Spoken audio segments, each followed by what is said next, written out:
Bonjour et merci d'être présent pour ce webinaire d'aujourd'hui. Alors aujourd'hui, c'est les grèves. J'espère que vous êtes tous en télétravail bien tranquillement, pas dans les bouchons, etc. Donc voilà, sujet un peu sérieux, mais ambiance légère. Aujourd'hui, nous allons parler des Eurocodes et de SolidWorks.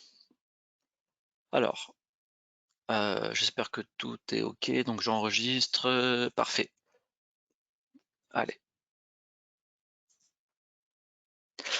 Alors, c'est moi, Yannick Margani, enchanté. Je suis ravi de partager ce webinaire avec vous. Donc je suis, consultant simulation chez Aveno depuis, un peu plus d'1 an et mon rôle est de faire la promotion des outils de simulation, heu, de la gamme Dassault Systèmes, donc qui contient bien sûr SolidWorks.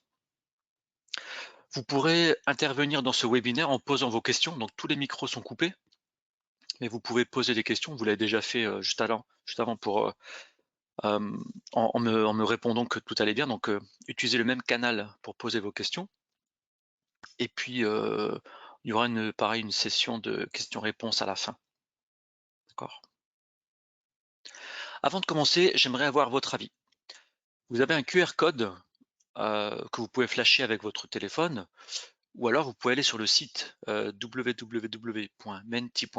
et entrer le code suivant. C'est un petit sondage, 2 questions, pas plus, promis, juste pour avoir votre ressenti sur les Eurocodes. Alors je flash en même temps que vous, et puis pour vous montrer, hop, on va aller là-dessus. Voilà. J'aimerais avoir votre avis sur les Eurocodes. Est-ce que vous devez valider vos structures selon les Eurocodes? Voilà, vous pouvez répondre oui ou non, c'est anonyme. Ça me permet juste de savoir un peu à qui j'ai affaire et d'avoir votre ressenti. Donc personne répond oui, merci beaucoup. Je vais laisser le temps de répondre un petit peu.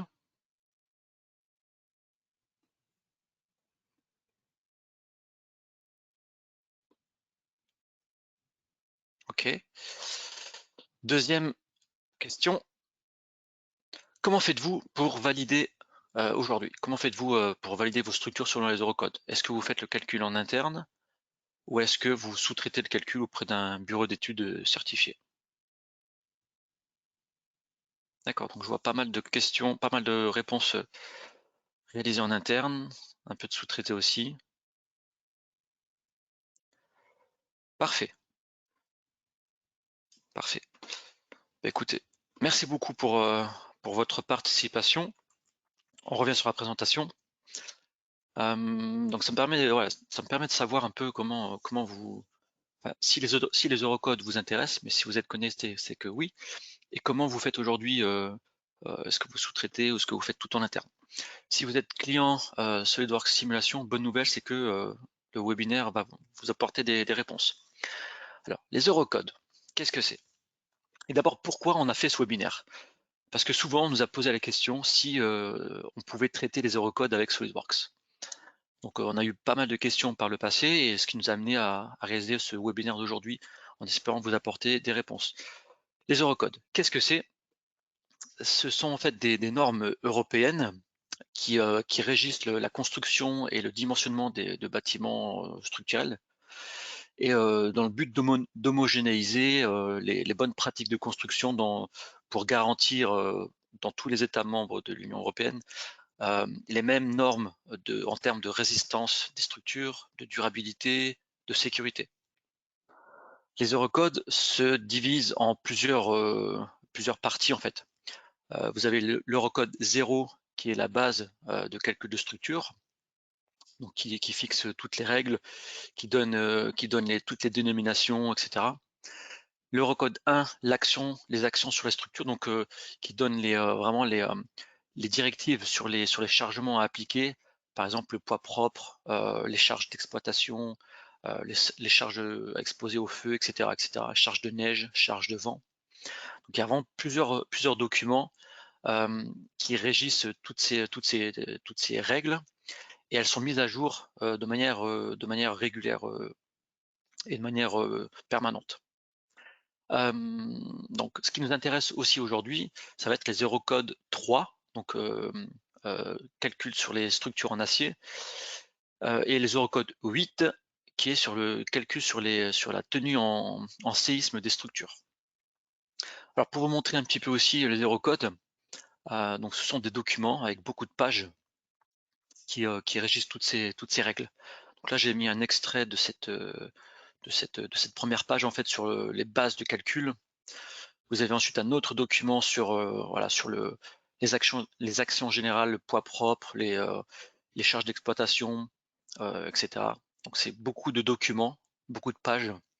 Voilà, sur les actions sur la structure exposée au feu, les charges de neige, charges de vent, etc., etc. D'accord, donc c'est vraiment un pavé. Il faut vraiment le digérer, mais c'est essentiel pour pouvoir être aux normes lorsque vous délivrez une structure à vos clients. Un exemple de paramètres à considérer lorsqu'on étudie une structure en fonction des efforts au vent ou d'actions sismiques par exemple. Vous devez par exemple, si votre structure est exposée au vent, il va y avoir pas mal de coefficients à appliquer sur votre structure en fonction de de la zone géographique où votre structure se trouve. Donc les vitesses de vent ne vont pas être pareilles en fonction des régions. Il va y avoir des coefficients en fonction aussi du terrain, en fonction de l'altitude. Voilà, il y a différents coefficients à appliquer.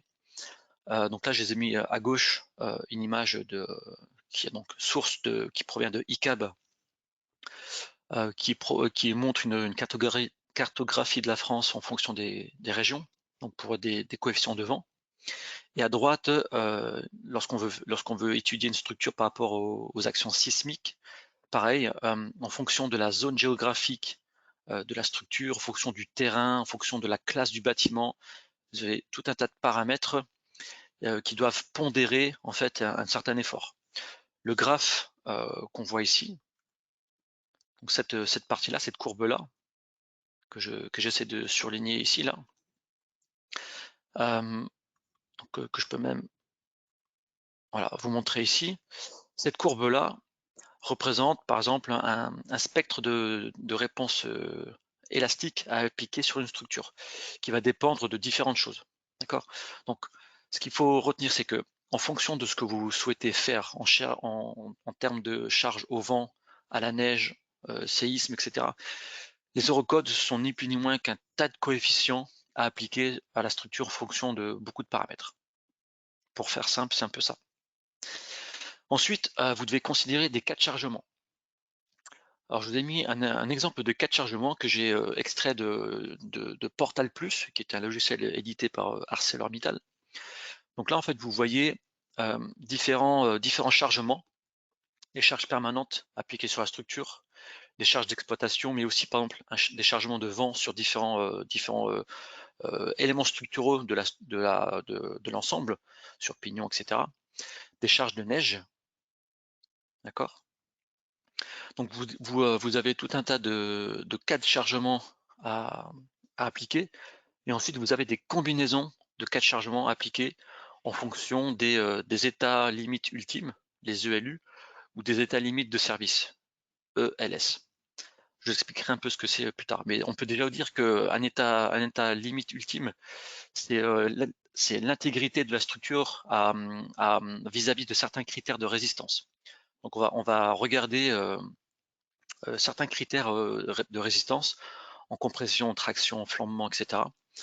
Et il faut que la structure respecte certains critères de résistance, mais aussi de durabilité, de sécurité, etc. Donc vous avez, en fonction des différents cas de charge, vous avez plusieurs combinaisons. D'accord? Encore une fois, les eurocodes, ce ne sont que, entre guillemets, des coefficients appliqués au chargement. Donc par exemple, ici, vous avez un coefficient de 1,35 qui est un cas défavorable appliqué sur les charges permanentes, auquel s'ajoute un coefficient de 1,5 pour le chargement au vent numéro 1, qui est fonction d'autres paramètres. Puis vous avez la même combinaison, donc EL1 et EL2, ici avec un coefficient de 1 qui est un cas plutôt favorable par rapport aux charges permanentes. D'accord? Donc vous pouvez avoir ici plusieurs centaines de combinaisons de cas de chargement pour décrire un peu toutes les sollicitations que votre structure peut rencontrer. Le but ultime de la validation aux Eurocode, l'objectif, c'est de pouvoir s'assurer que la structure répond à certains critères. Par exemple, vérification en traction de tous les membres structuraux d'un ensemble par rapport aux états limites ultimes, ça va être de vérifier ce critère-là. D'accord? Ce critère qui dit que la valeur de calcul de l'effort normal en traction, si on vérifie en traction, divisé par l'effort, par la valeur de calcul de résistance à la traction, noté NTRD, doit être inférieur ou égal à 1. Si ce critère est respecté, alors l'élément structurel passe cette vérification par rapport à l'ELU. Donc en fait, voilà, passer des normes Eurocode, c'est vérifier tous ces critères, en traction, en compression, en flexion, etc. Et donc aussi, par rapport à cette valeur de calcul de résistance à la traction, ça va dépendre aussi notamment de l'aire de la section transversale. Il peut y avoir différentes classes en fonction du profilé, en fonction du matériau utilisé, etc. Et puis aussi différents coefficients partiels utilisés. Donc vous avez tous les détails dans les normes, mais c'est vraiment beaucoup de paramètres à interpréter, à concaténer et à appliquer dans votre cas. Alors c'est beaucoup de choses. Donc ça, vous le faites pour vérifier la traction, mais aussi vous avez la même chose donc pour la torsion, la flexion, le flambement, le déversement, etc. On va se focaliser sur un modèle de calcul et on va regarder différents cas de chargement. On va considérer cette plateforme, ici là, cette petite plateforme structurelle, composée d'éléments structuraux d'IPN, avec des plaques et puis des garde-corps. D'accord? Oups. Et nous avons donc avec différentes charges permanentes, charges sur garde-corps, etc. On sait que cette structure sera montée dans un bâtiment, dans une zone de sismicité modérée, donc ce qui va appliquer des coefficients de pondération, catégorie d'importance du bâtiment, classe numéro 2, etc., etc. Donc là, vous avez différents chargements en statique, en dynamique également, donc modal pour vérifier les modes propres de la structure, et en dynamique sismique. Alors, si on regarde d'un point de vue SolidWorks, donc vous devez concevoir cette plateforme selon ces cas de chargement. Alors, si on regarde un peu plus près, les cas de chargement qu'on voit ici donc, ce sont de la statique linéaire. Quel module SolidWorks appliquer? Pour ça, en fait, on a besoin du module pour faire de la statique sur assemblage. Ensuite, si on regarde le cas de chargement modal, le numéro 11, pour cela, en fait, on a besoin de l'option pour faire du calcul fréquentiel, donc analyse de mode propre. Le calcul sismique, ça va être l'option pour faire du calcul vibratoire dynamique, dynamique vibratoire. Donc vous voyez que les briques sont espacées, ça a un sens. Vous allez voir, vous allez comprendre pourquoi ensuite. Et enfin, pour tout ce qui est combinaison linéaire, vous avez le gestionnaire de chargement. Donc tout ça mis bout à bout, vous avez SolidWorks avec les trois packages, les trois offres, simulation standard, simulation professionnelle, simulation premium. En fonction de ce que vous souhaitez faire, ce que vous devez faire, vous aurez besoin de l'un ou l'autre des packages. Okay. Alors regardons d'un peu plus près. Ici, si on regarde les cas de charge statiques linéaires, avec l'option ici du cas de charge, du gestionnaire de cas de charge, vous pourrez en fait faire ici de différents cas de charge. Donc d'abord vous créez les différents chargements, poids propre, garde-corps, charge permanente, etc. Et ensuite, à l'aide du gestionnaire de cas de chargement, vous pourrez les appliquer et les répartir en fonction des différents cas. Donc là, si on a une dizaine, ok. Si on a une centaine, il va falloir automatiser tout ça. On va y venir. De même, en dessous, ici là, pour tout ce qui est chargement plutôt dynamique et puis combinaison linéaire en dynamique, on a ici une étude de dynamique vibratoire, ok, avec on voit des chargements en excitation en base, X, Y, Z. D'accord. Donc pour vous montrer que en fonction des cas de chargement que vous devez réaliser, les différents modules de SolidWorks permettent de faire ceci. Ensuite, en général, dans une note de calcul, ce qu'on attend en termes de résultats, ce sont des efforts de réaction sur les nœuds d'appui, par exemple, pour chaque cas. Donc là, vous avez, sur l'exemple de la plateforme, les efforts de réaction X, Y, Z sur tous les nœuds en fonction de chaque cas de chargement. Cas numéro 1, cas numéro 2. Donc on a ici, on a 4 nœuds encastrés, disons. Donc on a les efforts de réaction suivant Z. Ensuite, on va souvent demander les efforts dans chaque barre sur tous les cas de charge. Donc là, on a en ligne, on a les barres, barre numéro 1 en max, barre numéro 1 en min, ensuite barre numéro 2, etc. Les efforts, X, Y, Z, les moments, et vous avez le cas de chargement qui est le plus sollicité en fait. D'accord. Et la même chose pour les contraintes. Donc vous avez en fait les contraintes max, axiales et de flexion, et pour chaque barre en fonction des cas de chargement. Donc ce qu'on peut obtenir avec SolidWorks, ça va être ici, on va pouvoir sortir les efforts de réaction avec une option ici qui s'appelle List Result Force. Donc voilà, on va pouvoir, une fois qu'on fait notre calcul avec tous les différents cas de charge, on va pouvoir faire un clic droit sur SolidWorks au niveau des résultats et ici afficher les résultats. Ensuite, à chaque fois, c'est pas possible. Donc, en termes de résultats, ce qu'on peut sortir, c'est qu'on va avoir sur chaque point d'encastrement, donc sur chaque extrémité des éléments barres, on va avoir ici les efforts de réaction suivant X, Y, Z, qu'on peut aussi exporter suivant Excel, de manière à avoir, donc là en fait on a les efforts et les moments sur chaque nœud, on va aussi les retrouver à ce niveau-là, et on va pouvoir les exporter au format Excel pour faire une mise en page un peu plus propre. Au niveau des efforts, on va pouvoir faire la même chose. Donc ce qui est attendu, c'est un tableau des différentes barres avec les efforts et les moments, selon chaque cas. Ce que SolidWorks va nous donner, ça va être en fait les efforts dans toutes les barres. Par contre, c'est pour chaque cas. Vous voyez ici, en fait, on a chaque cas, le poids propre, le garde-corps, charge permanente, charge d'exploitation.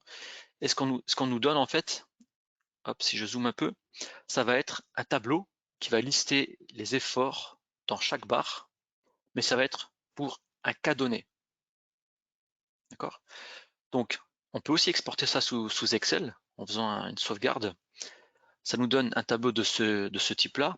Ensuite, avec des macros Excel, on peut faire de la mise en forme, de l'automatisation pour avoir le même format attendu. C'est-à-dire, on va exporter pour chaque cas, sur toutes les barres, on va faire une moulinette de manière à avoir un tableau pour chaque barre et en nous donnant les efforts sur tous les cas en fait. Donc ça, c'est tout à fait possible. De même pour les contraintes, c'est exactement le même principe. En fait, si on regarde à ce niveau-là, lorsqu'on demande les efforts sur les poutres, ici là, list beam force, on peut choisir si on veut les efforts ou les contraintes. D'accord? Donc ici, on va avoir le même principe, on va trouver toutes les contraintes axiales et les contraintes de flexion sur les deux axes de la poutre pour chaque barre. Ce qu'on peut également sortir avec SolidWorks, c'est un diagramme d'effort, diagramme barre, qui est un peu plus visuel en fait. Donc ça va être le même principe. Vous allez avoir sur toutes les barres, vous allez pouvoir choisir les différentes choses et avoir sous format plus visuel avec une légende les efforts axiaux. Donc on choisit ici, à ce niveau-là, on va choisir si on veut l'effort axial, l'effort le moment fléchissant, etc. Et on va avoir ces images-là en fait. Ensuite, d'un point de vue calcul sismique, donc notre plateforme, on doit pouvoir la vérifier d'un point de vue sismicité. Donc on a des hypothèses. Et donc ici, on a le spectre de réponse élastique selon la norme Eurocode 8. Donc on doit pouvoir appliquer ce spectre de réponse sur la structure en fonction d'un certain temps. Dans SolidWorks, lorsque vous créez une étude dynamique vibratoire, vous avez cette fonction d'excitation de base, donc qui peut être directement basée sur une accélération. Est-ce que vous avez, en fait, vous pouvez lui renseigner une courbe d'une accélération en fonction d'une fréquence. Alors si on regarde un peu, si je reviens en arrière, souvent ce qui est donné, c'est une courbe d'accélération en fonction du temps. Alors ici, en fait, on peut facilement faire la passerelle entre une courbe en fréquence et une courbe en temps. D'accord, c'est le rapport 1/t. On peut convertir ça pour le mettre au format SolidWorks attendu. Donc SolidWorks attend des fréquences et non pas du temps, mais c'est possible de le faire. Donc vous avez ici cette courbe-là qu'on peut, hop, ici là, qu'on pourrait appliquer.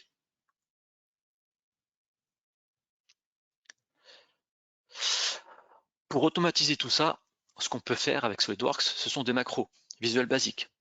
Ça va vous aider à automatiser, donc à rendre les tâches plus faciles et surtout à encapsuler du savoir, des connaissances, des règles métiers dans des formulaires. Et ensuite, vous pouvez exposer ça à travers d'une fenêtre graphique. Donc l'utilisateur aura juste besoin de sélectionner certains paramètres pour pouvoir faire une mise en données plus simplifiée. Alors, je vous ai fait une petite vidéo pour vous montrer. Là, j'ai créé simplement une macro sous SolidWorks avec une fenêtre graphique. On choisit la zone de sismicité en fonction de la région. On choisit le type de sol, parce que ça va conditionner un peu la nature du spectre de réponse à appliquer. Donc si je remets, donc on voit que c'est dynamique, hein. Ça va se mettre à jour en fonction du choix. Donc là, en fonction du choix de la classe de sol, ça se met à jour. Et donc on va pouvoir générer une courbe et l'implémenter directement. SolidWorks possède des API, d'un point de vue visuel basique, qui permettent de faire ces macros, d'accord, ces scripts. Ensuite, dernier point, lorsque vous devez vérifier des assemblages, par exemple, donc les structures sont assemblées par boulon. Donc là, je vous ai mis un exemple d'une note qui provient d'Autodesk Robot, donc qui est quand même, disons-le, la référence pour tout ce qui est calcul Eurocode avec d'autres logiciels. Donc ce qui est attendu d'un point de vue résultat, ce sont généralement les efforts dans les boulons et les profilés. Donc là, en fait, on nous donne pour un assemblage donné, on a l'effort qui est calculé par rapport à un cas de charge donné. Donc ici, on nous dit que le cas de charge numéro 5 est le plus défavorable, disons. Donc on a un effort tranchant de 41 décanewtons. Ce que dit l'Eurocode, c'est qu'il faut vérifier que l'effort tranchant soit inférieur à une certaine valeur. Vous voyez, en fait, c'est plein de coefficients de pondération en fonction de différentes choses. Et in fine, dire l'effort tranchant, est-ce qu'il est inférieur à cette valeur-là? Oui, c'est vérifié. Voilà. Un Eurocode, c'est ça. On va vérifier en fonction d'un critère. Est-ce que SolidWorks peut le faire? Oui, on pourrait le faire. Ce que SolidWorks donne, c'est des efforts dans les connecteurs. Donc vous savez qu'avec la toolbox, lorsque vous mettez en place des vis, automatiquement les éléments de visserie avec la toolbox sont convertis en éléments de type connecteur, donc qui vous permettent de mettre des efforts dedans. Et donc là, ce qu'on arrive à avoir, c'est donc des efforts sur les connecteurs. Sur chaque connecteur ici, on va avoir l'effort de cisaillement, le couple, le moment fléchissant, l'effort axial, etc., etc. Donc comme on peut le voir ici, d'accord. Donc ça aussi, on peut l'exporter sur Excel, encapsuler ça avec des règles pour pouvoir vérifier tous les critères et savoir si l'assemblage est valide ou non en fonction de la norme. Alors, en conclusion, je dirais que les Eurocodes sont très complexes. Il y a beaucoup de passages, beaucoup de pages, beaucoup de formules. Je peux même vous montrer un autre exemple ici, hein, si vous avez Si vous avez, donc là, si vous devez, par exemple, vérifier en fonction de la tension, de la compression, et cetera, et cetera. C'est beaucoup de formules mathématiques et beaucoup de paramètres de coefficients à appliquer. Ouais, ça peut vite devenir assez complexe en fonction de différents cas, en fonction des classes, voilà, des profils choisis, etc. Donc ça peut vite devenir complexe. Mais c'est possible, parce que SolidWorks possède une automatisation avec des macros visuels basiques. Le tout, c'est de prendre son mal à patience, d'ingérer toutes ces normes, toutes ces formules, et de les coder en fait dans des formulaires, et de pouvoir faire ces vérifications automatiquement. C'est pour ça aussi que j'avais envie d'avoir votre avis pour savoir si oui, les eurocodes sont importants pour vous, et si vous les faisiez en interne ou si vous les sous-traitez. Donc, ce webinaire était surtout pour vous présenter l'intérêt que nos clients, que vous portez sur les eurocodes avec SolidWorks, et pour vous montrer qu'on étudie la question, on peut le faire, on pourrait le faire. On a des compétences de scripting visuel basique pour pouvoir coder tout ça. Si vous jugez utile d'être accompagné sur ce point-là, on peut vous accompagner. Voilà, ce webinaire est terminé. J'ai pris à peu près une demi-heure. Ça laisse le temps pour quelques questions. Alors, je regarde s'il y a des questions. Alors, je regarde les questions. Ces macros de génération de spectres suivant Eurocode 8 sont-elles à disposition? Alors, pour le moment, on a développé ces macros dans un but uniquement de démonstration, mais ça, c'est tout à fait partageable, hein. Donc aujourd'hui, il n'y a rien de vraiment officiel. On a fait ça pour montrer que c'était possible. Mais oui, c'est partageable. On l'a fait en interne. Il n'y a pas de propriété intellectuelle client. Mais si vous avez un besoin en particulier, on peut vous aider à construire ces macros. Aucun problème.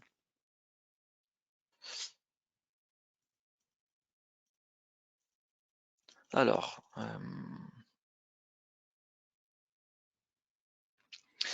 donc là, je vois, nous avons des bugs récurrents dans la récupération des efforts dans les boulons SolidWorks Simulation, et évitons un maximum de les utiliser.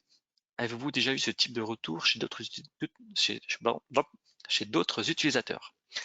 Alors, mon conseil serait si ce n'est pas déjà fait, de contacter le support pour voir quels sont ces bugs, comprendre la source et trouver une solution.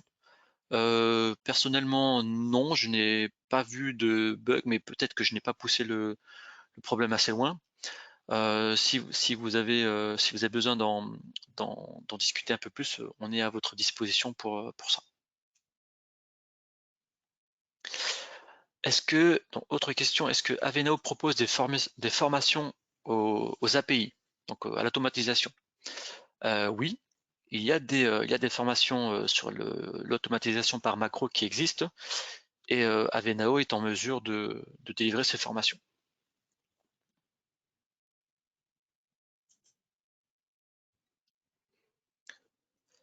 Alors, je vois qu'il n'y a pas d'autres questions. Écoutez, si c'est bon pour vous, on va pouvoir s'arrêter là. Voilà, j'ai pas voulu vous prendre trop de temps. Ah, une autre question.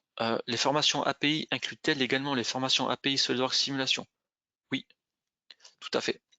Dans la formation API, c'est général. Donc il y a les API par rapport à la mise en plan, aux assemblages, aux fonctions avancées, également à la simulation. Donc il y a un peu de tout. Alors c'est très générique, mais on peut aborder les API simulation, et si besoin, on peut essayer même de creuser le point avec vous pour comprendre votre besoin précis et vous accompagner au mieux pour que ça soit au plus proche de votre besoin.